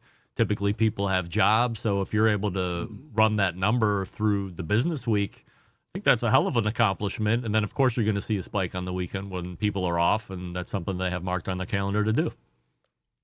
Yeah, Saturdays, Sundays always our best attended days, no matter where we are in Vegas, in Dallas, in Orange Beach. Same thing in Indianapolis.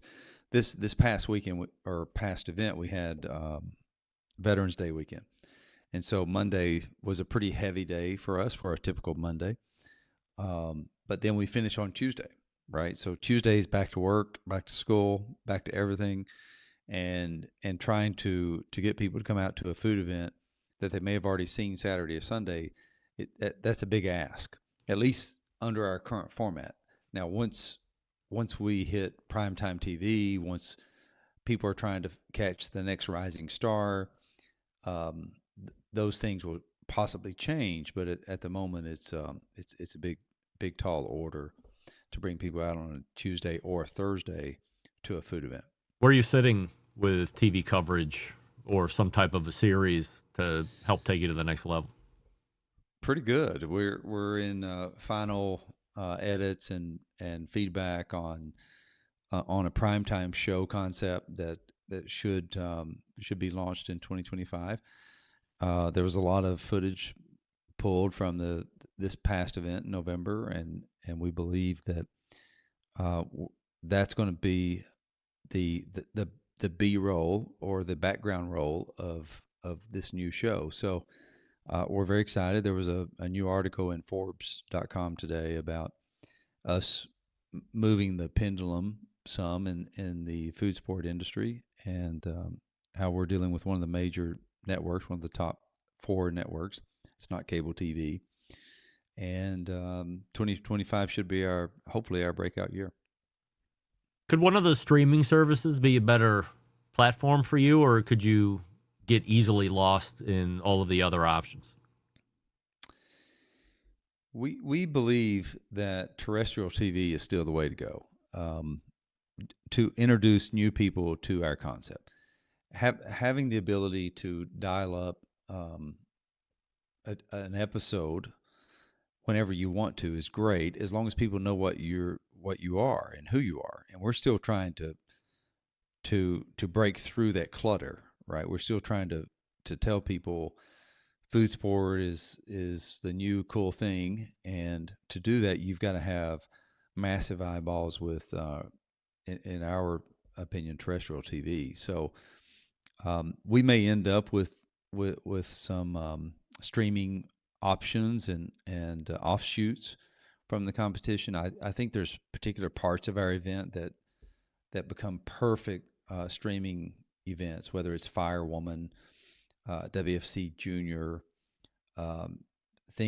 Biscuits and Championship, etc. I think there are parts, Battle of the Branches, which we did as a partnership with MZHH. I think those things become great streaming options, but to really break through the clutter and become the American Ninja Warrior of TV, or to become the World Series of Poker of food, we have to break through with millions of eyeballs on regular live TV that people are catching on the big networks. How many teams were at World Food Championships this year? I don't know the exact number because it moves a little bit once we do audits and stuff, but it was over 300. Most ever? No. We've been tapering back for several years. In fact, if for those who don't know, we started out with back in 2012 up to 50 teams per category. So if you just did simple math and looked at that, 50 times 12, you could have 600 teams at our event. We learned in Orange Beach that it was better for us to taper it back and start limiting the number of teams. We limited back then to 40, and then when we moved to Dallas, we limited to 20 teams per category. So right now, at full mast, if I'm trying to guess at what team count we should have, it be about 350. And I think we had about 315, 320 teams in Indianapolis. Any judging issues or team complaints that eventually make their way up to you that you have to handle, or does that stay squelched? Is this a loaded question? No. First of all, you can't throw an event, a barbecue-centric event in America on a weekend and not have some complaints, number one.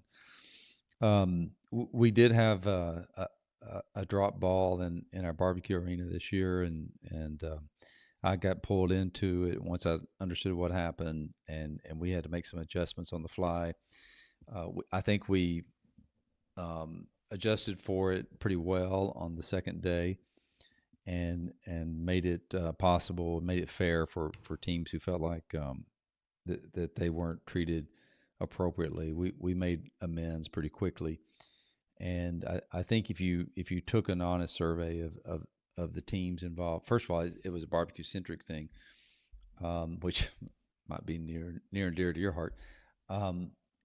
It was one of those things where it wasn't a score system. It was a personnel issue, is a personnel decision making process that wasn't appropriately adjudicated. And once I found out about it, I got pulled in, and Saturday morning is the first thing I had to deal with. So Friday, we basically, what I have said for years, and I think you will recall this, is we're trying to elevate barbecue in a way that no one else has. We're trying to make barbecue special, right? We do this silver platter process. We do this recipe process and this execution process that allows you to tell our judges what you've made. So whether it's mango habanero ribs, or it's slow cooked Texas ribs, it's up to you to tell us what it is, and our judges judge that appropriately. So once I had found out that we dropped a ball on that front, we made amends, and we gave everybody basically a second chance at the situation, and then we ran the tournament over. As I mentioned to all the teams there Saturday morning, I said basically what happened Friday is we ran a regular barbecue contest. We didn't run an elevated barbecue contest, and now we're going to reconfigure, and Saturday's going to be an elevated barbecue contest come hell or high water. So that's what we did, and we ended up getting our finals in good shape, and we put a few more teams in our finals than we wanted to, but it was the right thing to do in the heat of the moment, and I think it was the best solution for a drop ball in the moment. Of the 12 category champions, does one stand out to you as really blowing your mind with what they were able to do?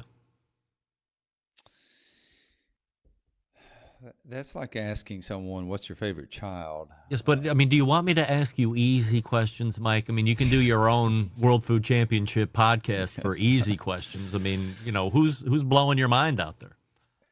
I am consistently blown away really by dark horses.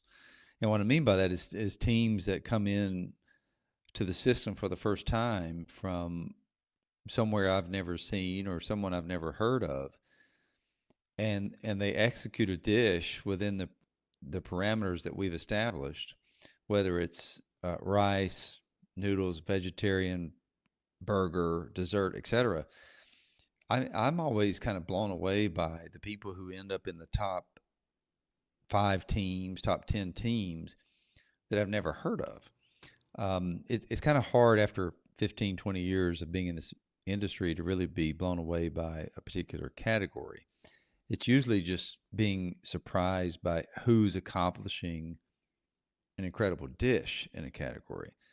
I will say that vegetarian, which I think the first 9 years out of my 12 years of doing this, I was always against vegetarian. I'm like, why would anyone care about doing a vegetarian dish? So I'm always kind of surprised right now to see what's coming out of vegetarian and how amazing the dishes look and how creative the chefs are, and how delicious some of the food is, right? So that's a big surprise to me. And of course in barbecue, I keep a close eye on barbecue because that's where I cut my teeth before we started World Food Championships. And I just love seeing the barbecue platters that come in for the finals, because the teams are getting it. They're allowed to design a dish that we're not telling them has to have parsley or kale or greenery, whatever, that you do or do not have to have it. You just have to impress us. Tell us what you're making. And I think what the barbecue teams are showing is that when they are allowed to spread their wings, they can make anything. And sometimes, a smoked dessert ends up on the barbecue finals. And it always blows me away. It's always impressive to me. And then I think this year we had Cornish hens that we were integrating on behalf of Tyson. And to see what they were able to do with those Cornish hens was just delicious looking. You eat with your eyes first. And when I looked at a couple of those dishes, I was like, oh my gosh, give me an apron, give me a bib, and give me a pillow. I just want to go spend some time with this dish and just take a nap. So it's hard. I know I'm not answering your question exactly the way you want, but that's what I see and what I experience every championship. Mike, last question before I let you go. Appreciate the time as always. Final table dates, have they been set for Bentonville yet? Yes. March 27th through the 30th, we'll be in Bentonville. We will be doing the same 3 culinary challenges as we have before. That eliminates the field a half and a half and a half. We go from 12 contestants down to 6, from 6 to 3 and 3 to 1. The winner will take away $150,000. We're going to do some retail challenges this year. We always try to localize our challenges in the final table so that we find the best cook. It's not about finding the best dish necessarily. It's about finding the best cook who has a variety and an ability to navigate 3 localized specific challenges. So one of those may be a go-to-market retail strategy or a stop-and-go kind of strategy. We're trying to get a little bit more retail-centric with the output of our championship, so that we can bring some other brands and retail outlets into the mix. Mike, By the always way, yeah. Do I get bonus points for wearing this thing? Oh, look at this thing! Wow, look at that! Now that is a Hall of Famer's ring right there. I'm sure you just wear it casually down the street, right? I mean, it looks so comfortable. Every other day. Yeah. Wow. Well, I appreciate you. 3 pounds. Yeah, I appreciate you wearing it tonight. I appreciate all the time you spent with the show that has finally garnered you that due honor of getting into the Guest Hall of Fame. And it sounds like the 2024 version of World Food Championships a success, as it has been for the last, going on 13 years here or whatever it is. So who would have thought all the way back then that we would be talking about it still here as we broach into 2025. But appreciate the breakdown, and we'll look forward to next year as we get going. Always a good time. Let me know when we can do it again. All right. Appreciate it, Mike. Like McCloud right there, World Food Championships. and a Barbecue Central Show's guest Hall of Famer, as he was happy to show off right there at the end. All right, let's do a quick piece of business. I see you guys in the instant chat clamoring for Austin Dennis. He's up next. Stand by. Hey, this holiday season, give the gift that will light up everybody's backyard. Big Papa Smokers has everything the barbecue lover in your life needs, from award-winning rubs, sauces, to top-of-the-line grills and smokers. Big Papa Smokers is your flavor foundation with Pitmaster favorites like Sweet Money, Little Louie's Seasoned Salt, Cash Cow, Desert Gold, Happy Ending, many more, and they're all great. Plus, for limited time, use promo code REMPY15 at checkout for 15% off your entire purchase now through December 24th. So you got 2 weeks to the day. Exclusions apply. Visit BigPapaSmokers.com for details. Remember, your food just got better with Big Papa Smokers. Use promo code REMPE15, that's REMPE15 at checkout to get 15% off your entire purchase. We are back with Austin Dennis. I cook, you look, right after this. Stick around, we'll be right back. You're listening to the Barbecue Central Show.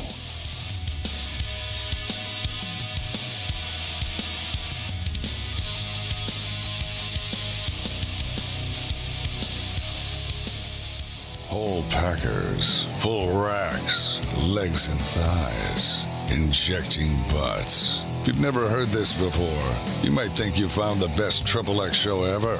Let's get back to the most homoerotic host out there today, Greg Rempe. And we thank Mike McCloud for joining us last segment. WorldFoodChampionships.com is the place to go to check out the latest and greatest with the World Food Championships. Looking forward to seeing what 2025 brings.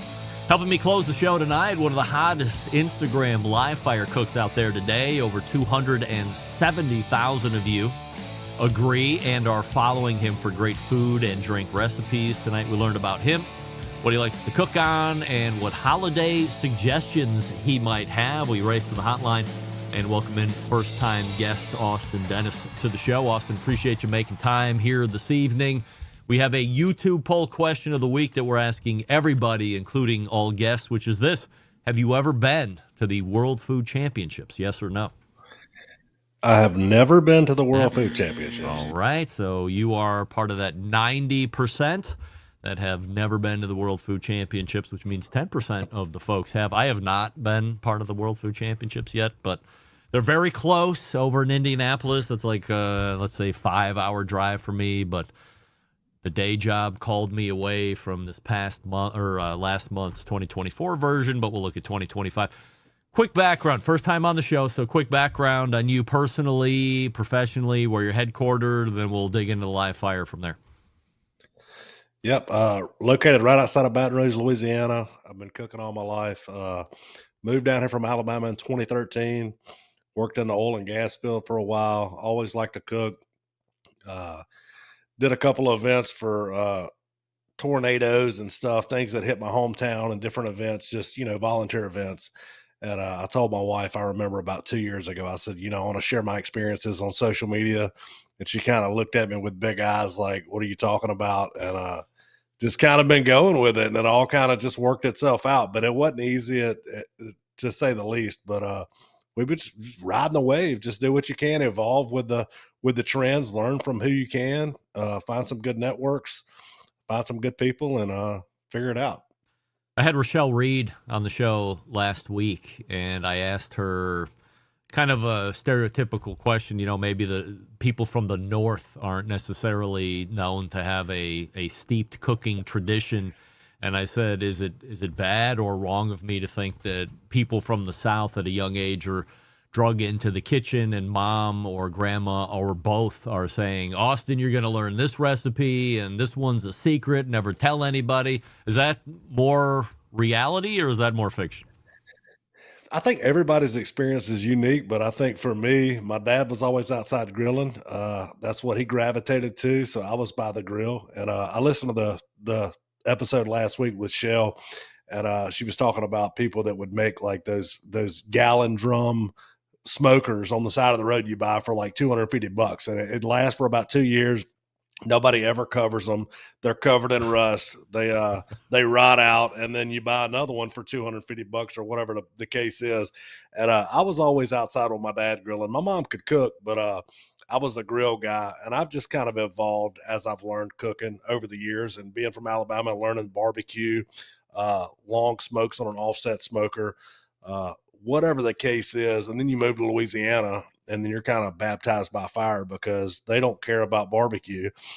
So the people that really enjoy like the versatility of cooking, you can teach them what you know, and then they teach you what they know about cooking. So it's been cool to kind of learn and kind of a sense of camaraderie for the people that are, kind of the crazy cooks out there like us. So you mentioned Alabama. Of course, Big Bob Gibson jumps to mind. Dreamland jumps to mind, just to name a few or two of the ones that most people would probably know if they're into any type of barbecue scene. But then you go to Louisiana.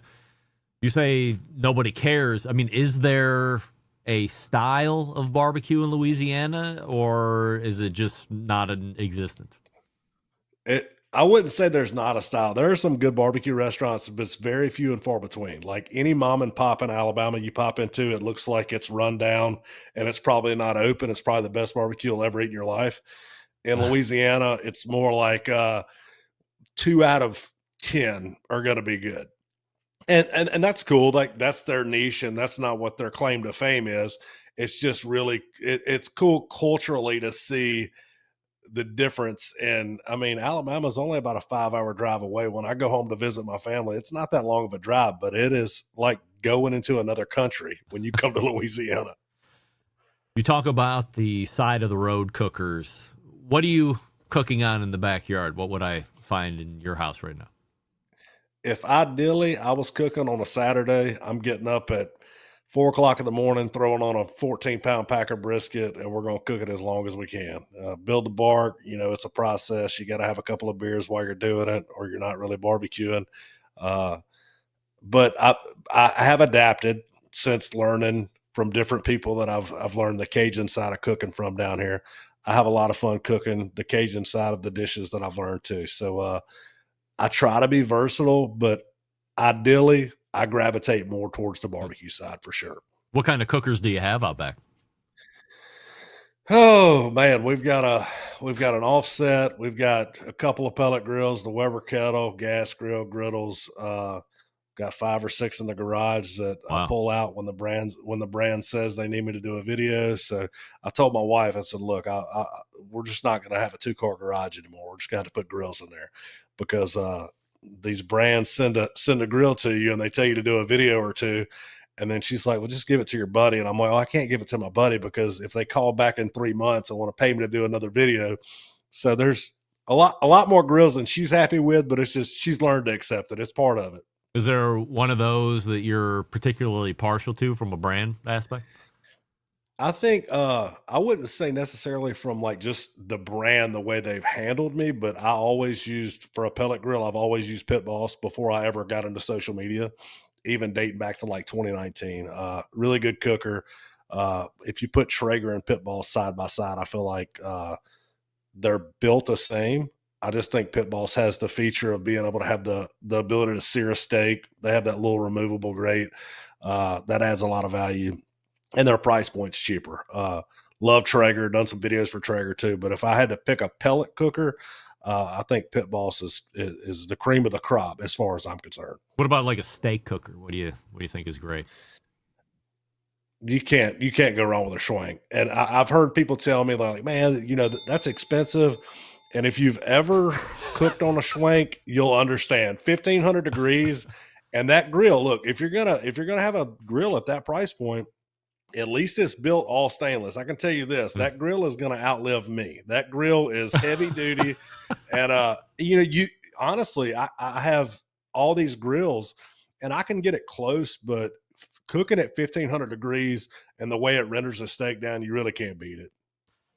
I can't even sit here and tell you that I can get close to 1,500 degrees. I have a Sam's Club Pro Series member mark all the way up. That thing's maybe touching 650 to 7. I got a Primo XL ceramic that's probably cresting, maybe 800 to 900 degrees at its best if I really got the airflow going and a good lump charcoal. But that's still 600 degrees off of where that Schwenk grill is getting at. Do you ever have an issue with it cooking too fast, or are you really a user of the different levels to regulate that heat intensity? What's the best way to manage it? So it's got 7 levels. So depending on the thickness of the steak, I'll kind of take it up about to level 2. I'll let it get a good kiss sear, kind of see what it looks like. And I'm a firm believer in a temperature probe. There's a lot of people out there. We call them, no offense, but the boomers. They all want to, test their steak with all these methods that don't. What do you mean, no offense? I'm not a boomer. Look. I'm Gen X. I'm Gen X.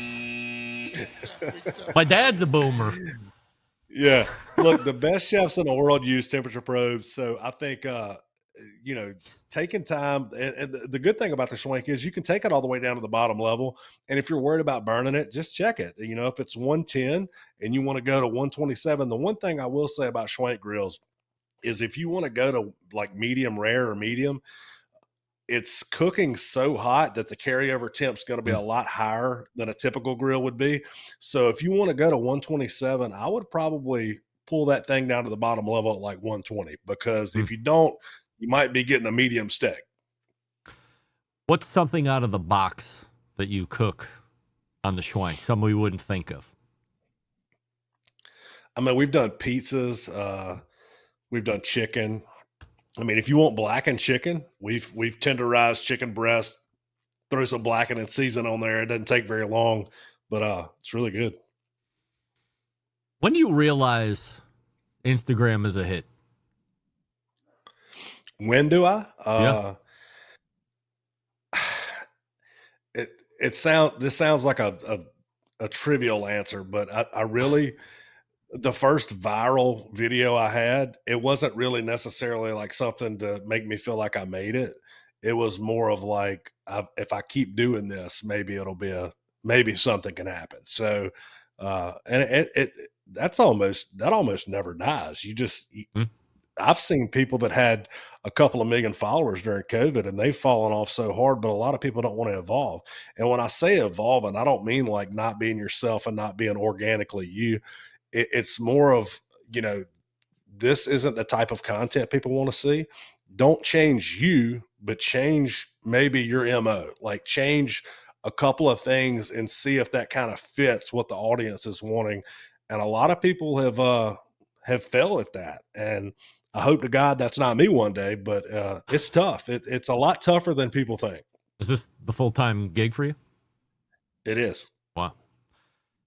So how are you inspired to continue to create new content? Maybe it's a double question here, because as you had mentioned, there's been plenty of folks through the COVID years, especially. We can attribute some of that to just having a lot more time than you would normally have. You get done with work, you're already home. I'm going to fire up the camera, or I'm going to start a podcast. And a lot of those people have fallen off, as you said, but they weren't really in it for the long term. They were bored. They got into it. Maybe they saw some success, but then when things turned around, they didn't really care if they were continuing to stick with it or not. You appear to be on a different level in that regard. So how are you staying motivated to continue to bring that new content? It's a grind. There's definitely a time where you need to take a break. It's usually about 2 or 3 months in. If you post 5 or 6 videos a week, after a couple months, you'll experience a little bit of a burnout. So you just have to diagnose it when it happens, and you have to go in for an oil change, maybe take 2 or 3 days off, rotate the tires and get inspired again. And sometimes it might take 4 days, but eventually you get in the groove of understanding that, I want to put out 5 or 6 videos a week. I want to stay consistent. I want to keep growing my platforms, but at the same time, like anything else, you've got to take a break. Can you not just focus on one anymore? Do you have to go across?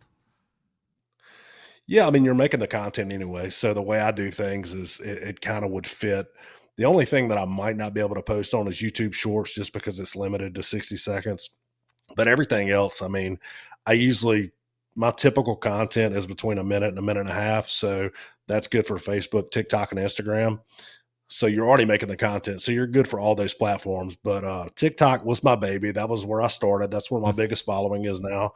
And not to get into the TikTok ban, because who even knows what's going to happen with that. But I told people from the beginning, back before I knew that this is potentially going to happen, I said, you better grow your other platforms. And I know people that have 3 million followers on TikTok and they have 10,000 followers on Instagram. And I feel bad for them, but I mean, this has been in the works for a while. So you got to protect yourself. It's just like anything else when you're investing. You better diversify, because you can't just rely on one.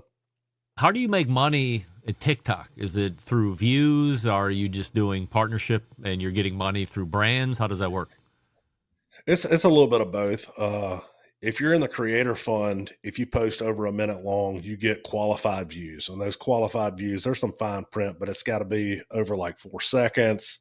And it depends on how long people watch the video, and you get paid off of that. Something that I don't stick to is trying to make content a minute so I can get paid on TikTok, because I find that TikTok does have something built within the algorithm that doesn't necessarily allow you to make the money that you would think that you could make. You'll hit one every now and then.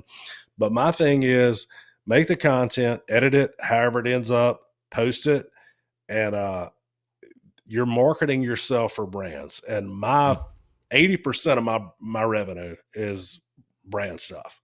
I got my seasonings out. They've been out for about 5 months. We're on Amazon. We're on my website. We're on Amazon Prime now.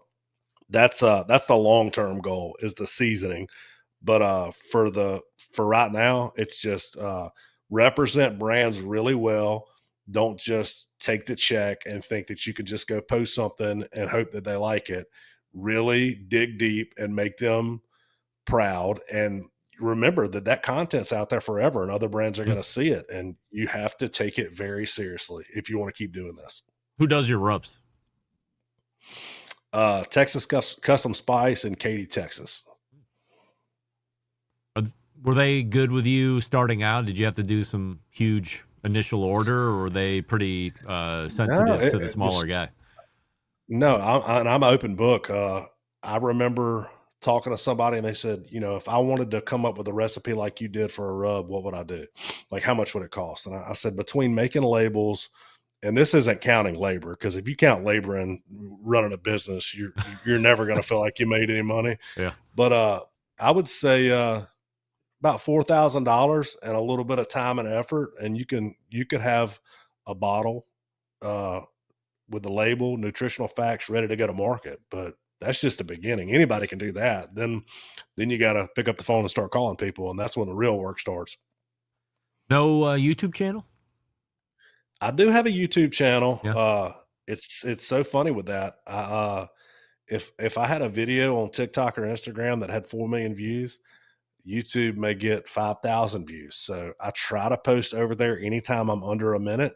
But 2025, there's a lot of big things that we're trying to work out the kinks of. I've been doing this for February, it'll be 2 years. So I'm really trying to make a kind of a goal for 2025. Like, what are the things that we're not taking advantage of? And YouTube's definitely up there at the top of that list.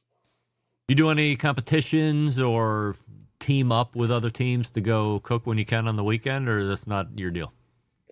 That's not my deal. Like Malcolm, been in his affiliate program for a little over a year. Him and Shell invited me up in March. They treated us like kings and queens. I think it was 10 of us. And I think she touched on that when I listened to y'all's episode from last week, man. And they're great people. And when she says like that's the thing that they're trying to do now, she really means it. And they showed us a really good time. Had some one-on-one time with both of them. And they're an open book, man. They're not just, I'm successful, good luck. It's more like, hey, you promote my seasonings and my products, and I'd love for you to be successful too. And they've been a huge catalyst for me to not have to go through 10 people and figure it out the hard way on what to do next with my seasoning. So shout out to Malcolm Reed and his crew, man, especially him and Shell, man. They've been instrumental for me to get to this point with my seasoning. Best holiday gifts that you are recommending this holiday season when asked? Well, besides going to iCookYouLook.com and get my seasoning combo pack, I would definitely say go to Good meat probes are always great just because people think that that's so unnecessary and they think they could just figure it out. That's not true. Really, a grill. I mean, whose husband doesn't want a grill? Right. Any kind of grilling utensil. It doesn't have to be a huge expense. Go get the new tong and meat glove and apron set from whoever or whatever. And I think any bundle that you can get from any seasoning company, any guy is going to be like, oh, this is cool. I can't wait to like cook with this. I've never tried this. Your go-to Christmas protein? Prime rib every year. Do you have a quick down and dirty on how you do it? Yeah. We usually French the bones. We usually get, it's usually about a 7-pound prime ribeye roast. Sometimes we'll do dry aged, but, trim the silver skin off, season it up good, whatever your favorite all-purpose rub is, a little bit of extra pepper for bark. We'll make a horseradish sauce, but we don't really go crazy with the butter that people smear all over the prime rib. And then cook it to medium rare and usually 220, and then get a good sear on it at the end. Let it rest for about 15 or 20 minutes, and it always comes out good. So if anybody out there has never tried prime rib, it's probably one of the easiest things to cook. It's just intimidating because you're cooking a $200 steak, basically. Best holiday cocktail? Oh, I would probably an old fashioned. All right. How do you make it? What's your recipe? Old fashioned is, to me, it's simple. It's just a little bourbon, a little bitters, a little orange. And if you got too much of any or not enough of something, just add a little bit and you're good. No muddling fruit or anything weird like that, or club soda on the top nonsense? No way. Not with an old fashioned. Yeah. What bourbon do you like? I'm an Eagle Rare guy, Woodford Reserve. Well, can you get Eagle Rare down there? I can't. You can't find it up here. Yeah, you certainly act like we're in Antarctica, but yeah, you can get it online for sure. But there's a couple of places you can get it for sure. Anything else you're promoting as we broach into 2025 here you can mention here before we call it quits? iCookYouLook.com. We've got merch. All my affiliates are on there. If anybody wants to go find Malcolm Reed, Heath Riles, any of those guys I promote, it's all on there. Amazon Prime, we're on there. So, yeah, for sure. Austin Dennis is right here. I Cook You Look. Am I saying that wrong? I Cook You Look. That's it. iCookYouLook.com. All right. I questioned myself. How dare I? iCookYouLook.com. Over on Instagram, Austin D4188. And, of course, you can find him over on TikTok as well. Austin, really appreciate the dive in here this evening, getting to know you a little bit, how you like to cook, this and that. And I would love to have you back on again at some point here in 2025. Yeah, thanks, Greg. Love to come back on again, man. I appreciate it. Look forward to it. It's Austin Dennis right there. Or we can go to that shot. That's fine. iCookYouLook.com, his website, and then you can link all the different places right there, and we can forego any of this other stuff because I've already caught up. So let's just do this. Here we go. No, of course not. How would that work? Here we go. Hopefully you enjoyed that. By the way, I'm remembering right now, 91% of you are saying no, you have never been to the World Food Championships. I have to say, I'm shocked. My audience, over 90% of you have never been? Wow. And that's a pretty good amount of votes. All the way back in the first hour, an hour with Meathead talking about all things related to book writing, if you're interested.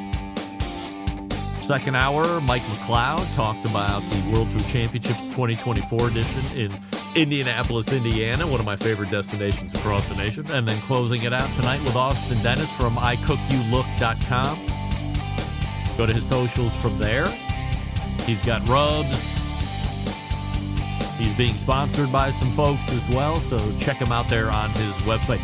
Big show planned for you next week. By the way, it's the last live show of 2024, leading off that first hour. Barbecue entertainer and superstar Jack Arnold will be here on the show. So So look forward to that. So how do I always leave you? September 11th, 2001. I will never forget until next Tuesday at 9 p.m. Eastern. This is your program host and proud U.S. American, Greg Rempe, saying, Shalom!